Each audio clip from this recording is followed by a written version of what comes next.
Hello everyone, I'm Alfian and today we are going to solve the HackerRank challenge on the data structure section called the reverse a linked list. And for this particular challenge, we have the static function called the reverse, and the expected data type of the reverse function is the singly linked list node and takes one parameter in the form of singly linked list node called the L list. And for this particular challenge, given the pointer to the head node of a linked list, change the next pointer of the nodes so that their order is reversed. The head pointer given may be null, meaning that the initial list is empty. For the example, head references the list 1, the next list is 2, next one is 3, and the next one is of course null. And manipulate the next pointers to each node in place and return head. Now referencing the head of the list of the 3 to 1, the next node is equals to null of the linked list node chain. And for this function description, complete the reverse function in the editor below. Reverse has the following parameter that I already described right here, and returns the expected returns from the reverse in a form of singly linked list node. And the input format contains integer t, the number of test cases, and each test case has the following format. The first line contains an integer n, the number of elements in the linked list. Each of the next n lines contain an integer, the data values of the elements in the linked list. And we have the first line, which is the number of test case, and the 5 right here, which is the number of chains of a linked list, which is 1, 2, 3, 4, and 5 simultaneously. And for the sample output, we expected to align this list chain from the 5 and then 4, 3, 2, and 1. Hence the name is reverse. So without further ado, let's solve this challenge. Since we are using the Java 15, and we can use the Java 7 if you want. Let's try to use Java 7. Write our code here. But if you want to use something else other than Java 7, then go ahead and encourage you to do so. So for the first one, we need to declare null, since the null will be placed on the first, and place reverse. So of course we declare our singly linked list node called the previous node that takes the value of null. And for the next one, we declare another singly linked list node called the current node that takes the linked list of the linked list parameter right here. And so for the next one, we can iterate our linked list using the current node pointer right here as the iterator. So for the first one, for the null right here, we are declaring the null, which is not pointed anywhere, with the next of the null. And then the next one, we create a current node of the existing linked list is by creating a copy from the linked list as the pointer.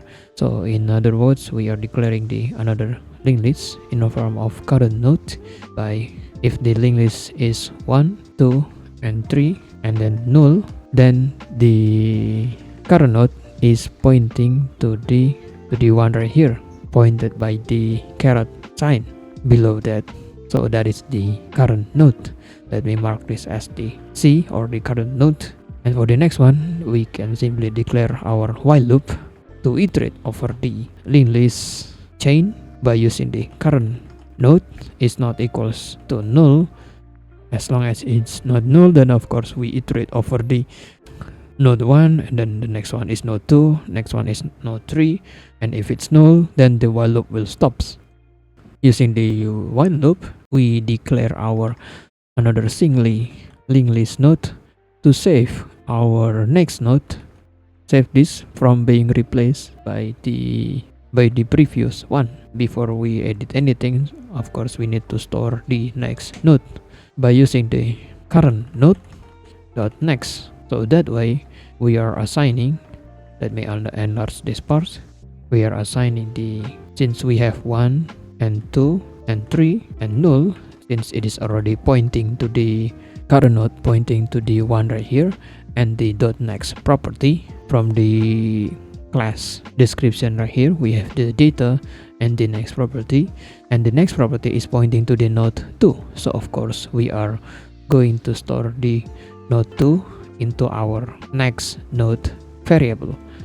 And for the next one, we can declare our current node dot next pointing to the previous node, and that way the current node dot next of the next property from the arrow sign right here, it is pointing to the null, since the previous node is already null, and then it is pointing to the null, and the next node of the 2 and 3 is already detached from the current node dot next, and the new current node dot next property is assigned as the previous node with the value of null.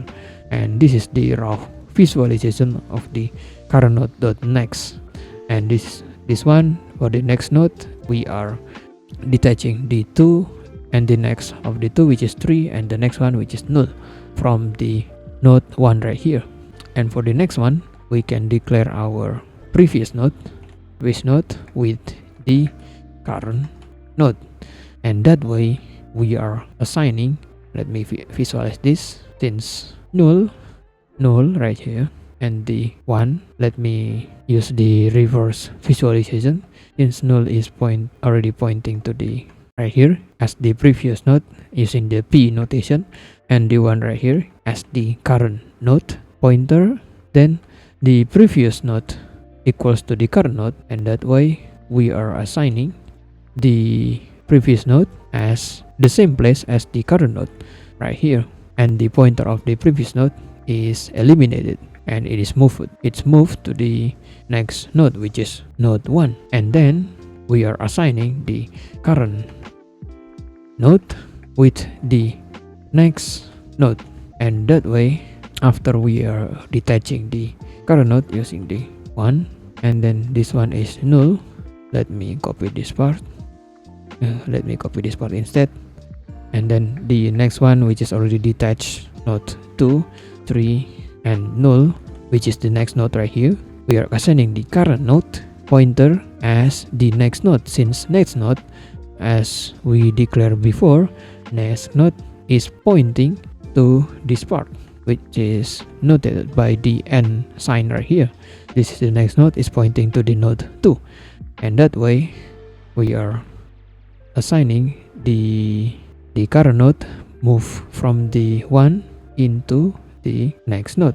Oops, I'm using the assigning the current node to the assigning next node to the current node, and that way current node will be moved to the next node, and we are continuing our while loop from the start as long as current node is not equals to null, which is not is pointing to the 2, and then the cycle will repeat again, and 2 will be pointing the node 2 of the property of next is going to point to the existing node of the 1 right here, and then the node 3 will be detached and will be assigned as the next node along with the null node after the 3, which is the node 3 dot next.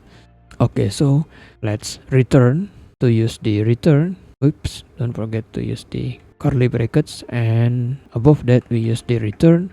We are returning only the previous one in the previous node, and that way we are returning the previous node, which after the while loop of the current node, after the while loop current node is equals to null, then of course the previous node is going to point to the node 3, which is the last node of the chain, and that way we got our answer. So let's run the code to see if it works, and we have the legal static declaration in inner class solution result. Okay, so to get around this, we can declare our public static single linked list node outside of the result class by moving these curly brackets up before the public static reverse function declaration. So let's run this again to see if it works. Okay, so let's submit this. Okay, so that's about it. I hope you understand my explanation. If you still don't understand, you can ask me in the comment section, or if you have any better solutions regarding this challenge, tell us what you think in the comment section. I hope you have a great day. Thank you for watching the video, and I will see you in the next video. Goodbye.